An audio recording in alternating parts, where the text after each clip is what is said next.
2025년 11월 26일 이정훈입니다.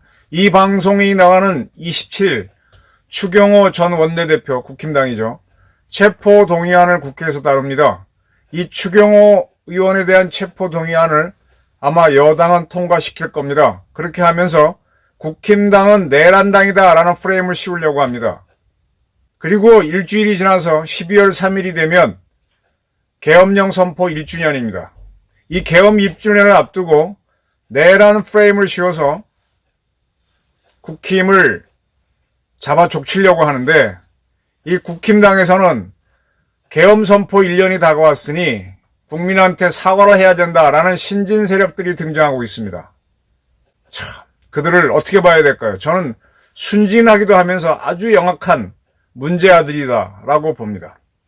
우선 추경호 의원 거는요, 계엄령을 선포할 때 추경호 원내대표는, 당시 원내대표죠, 국힘당의 다수 의원들을 모이게 했죠. 그리고 의총 장소를 국회가 아닌 국회 바깥에서 모이게 했습니다.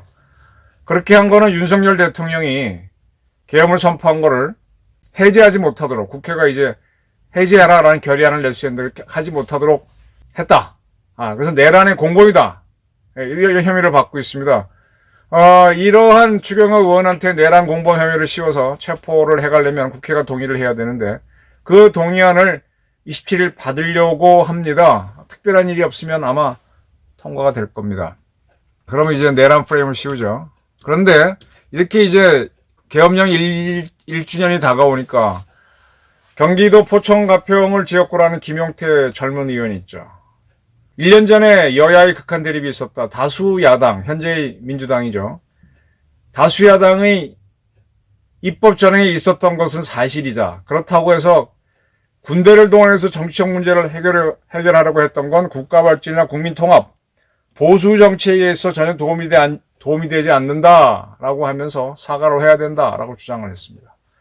종편에서 앵커를 했던 서울 송파갑의 박정훈 의원, 계엄 1주년이 되면 민주당은 큰 이벤트를 만들어 문제를 부각시킬 것이고, 그때 국민의힘은 계엄과 절연하지 못하고 있다는 걸 강조할 텐데, 그렇게 해서 자기들 약점을 덮으려고 할 텐데, 이걸 깨야 된다. 이 계엄에 대해서 사과하는 것은 민주당 프레임에 말리는 것이다라는 의견이 있지만, 그러나 뭐 사과를 해야 된다 등등 뭐 이런 이야기를 하고 있습니다. 또 부산 진갑의 정성국 의원도 이제 내년 6월에 지방선거가 오는데, 지방선거에서 이기려면은 포지셔닝이 중요하다, 입장 영위를 해야 된다. 그래서 진정성 있고 미래를 바라보고 사과의 메시지를 던져야 된다, 뭐 이렇게 주장을 하고 있습니다. 이러한 국힘당의 초선 의원 중심이죠. 재선도 있는 것 같고, 이들이 장동혁 국민의힘 대표를 만나서 공개 사과를 합시다라고 하니까 장동혁 대표는 좀 어렵다 이렇게 얘기한 것 같아요. 그러면 지도부가 안 하면 우리들끼리라도 하겠다고 10명이 사과를 준비를 하는 것 같습니다. 근데 사과의 메시지에 대해서는 약간의 의견 차이가 있다, 이런 얘기들입니다. 이 사과 문제, 잘못한 거가 있겠죠, 사람들이. 사과를 해야 되죠. 그럼 사과를 언제까지 할 것이냐. 저는 사과는 명쾌하게 한 번 하는 걸로 충분하다고 봅니다. 필요하면 2번 정도. 그 이상 하게 되면 사과가 아니에요. 지금 계엄령이 내란이다. 내란은 아니죠. 그 계엄이 불법이다. 불법은 아니죠. 그건 계엄이 정치적 의도로 했다. 그건 따져봐야 되겠죠. 거기에 대해서는 따져볼 수 있고, 거기에 대해서 처벌을 받고 책임을 질 건 져야죠. 그리고 그게 정치적 목적으로 했는지, 정말 그 시점에 좌익 세력이 준동을 한 건 맞죠. 근데 이제 문제가 되는 거는 뭐 부정선거 문제 이런 것까지, 뭐 그것도 뭐 한번 볼 필요는 있어, 정확하게 말하면. 그런 것들이 잘못됐다. 계엄령을 대통령이 못하나? 지금 이재명 정권에서 그 정인경 복지부 장관을 내세워서 국민연금을 관리하는 부서니까, 국민연금을 갖고 대한민국 주가가 하락한 걸 막고 대한민국 환율이 올라가는 걸 막겠다, 이런 걸 하는 거는 이건 분명히 잘못된 거죠. 근데 민주당 입장에서는 그렇게 하지 않으면 환율이 올라가 버리고 주가가 폭락하면 정권이 유지가 안 돼요. 그래서 지들도 불법성이 있다는 걸 알고도 하는 겁니다. 정치를 하다 보면은 뭔가 목적을 이루기 위해서 그런 것을 합니다. 네. 가장 좋은 정치 중에서 공작이라고 하는 부분, 우린 공작을 나쁘게 얘기하는데, 아니 도저히 합법적으로 할 수 없으니까 뒤에서 막 하는 거죠. 억지로 하지 않고 서로 타협에 의해서 문제가 안 되도록 끝내는, 문제를 푸는 것도 있잖아요. 타협. 네. 그런 것들이 있습니다. 계엄령이라는 것도, 아니 그 문제를 푸는 방법 중에 하나였는데 그게 나쁘다. 뭐가 나쁘지? 이쪽은 국민연금 가지고 주가하고 환율 방어하는데 그거 상당히 나쁜 거 아니에요? 그건 아무 소리 안 하면서 이걸 시비 거는, 야당은 계속 여당은 걸겠지. 뭐 정청래는요, 정청래 대표는 내란과 단절하지 못하면은 위헌정당 해산 심판을 걸겠다고 지난 9월에도 얘기했고 수차례 얘기했습니다. 계속 사과하라는 거죠. 사과.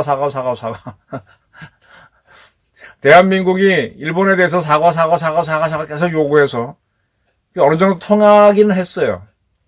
통한 이유는 뭐 여러 가지가 있겠지만은 일본은 전범국이고 그런 전범국을 미국이 통제하고 있다 보니까, 아니 미국이란 통제하는 국가가 없으면은 일본이 우리한테 한번 이겼습니다. 근데 우리한테 깨져서 물러난 게 아니라 미국한테 깨져서 물러나간 거고, 미국이 가만히 있고 야 한일 관계 좋게 해야 하니까 한국이 사과하라면 사과하고 그러는 거죠.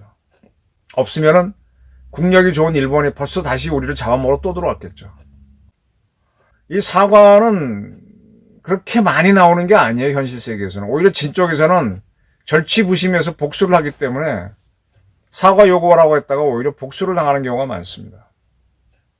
그런데 이 사과 프레임에 걸려서 저렇게 민주당 공세에 말려서 사과해야 된다는 국회의원들이 국힘당에서 나오는데, 저거는 순진한 게 아니면 영악한 겁니다.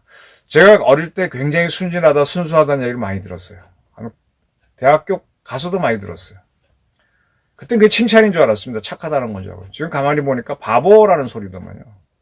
또 사회생활 쭉 해보니까 순진한 척하면서 영악한 꾀쟁이가 있는 걸 많이 발견했어요. 특히 사건 하면서 많이 보였는데, 지금 내년에 지방선거 다가오고 국힘당에서 한자리 하는 것도 벼슬입니다. 그런 거 저런 거 계산하면은 자꾸 사과하고 해서 국힘당 지도부가 갈리고 하게 되면 자기한테 기회가 오니까 순진한 척 하면서 사과하세요. 가장 어려운 거를 당대표한테 떠미는 거죠. 당대표가 안 받아주면 자기네끼리 뭉쳐갖고 밀어내는 이런 게임을 하는. 이거는 거꾸로 얘기하면 장동혁 대표가 장악력, 카리스마가 없는 거고 정치력이 없는 거죠.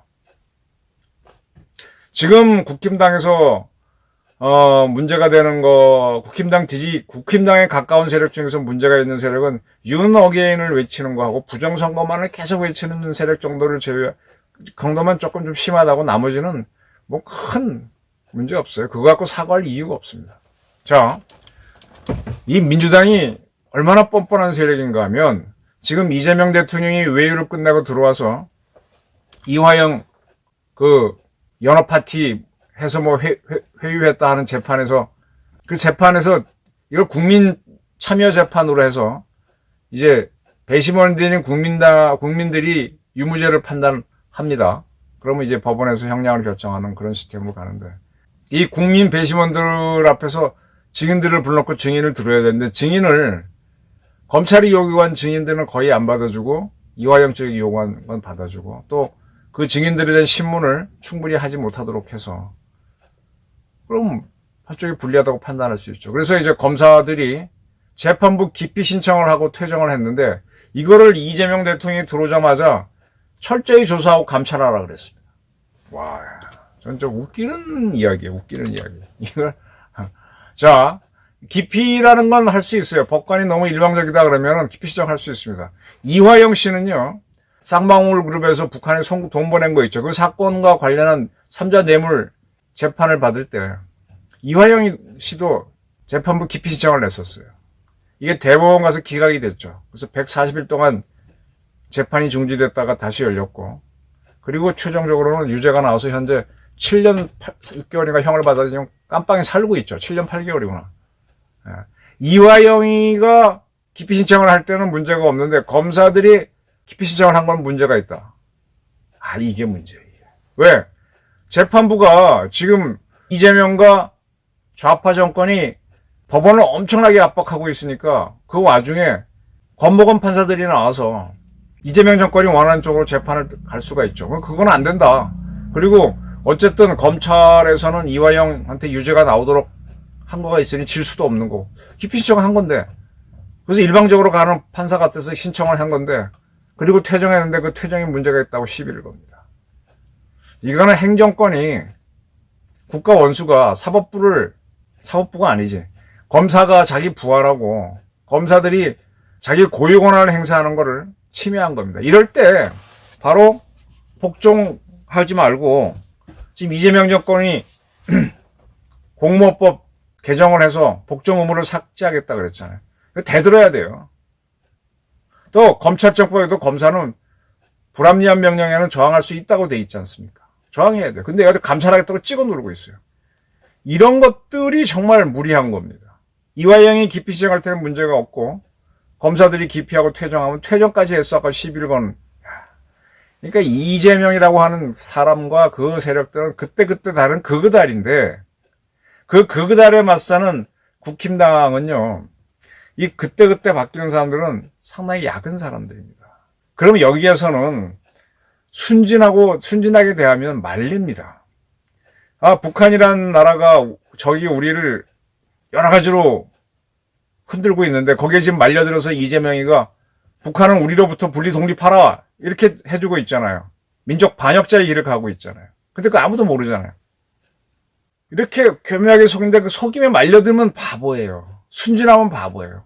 그래서 순진한 척 해갖고 적의 의도에 말려주면서 우리 쪽 마음에 안 드는 꼰대들 나가게 하는 것도 그런 영악함도 바보짓입니다.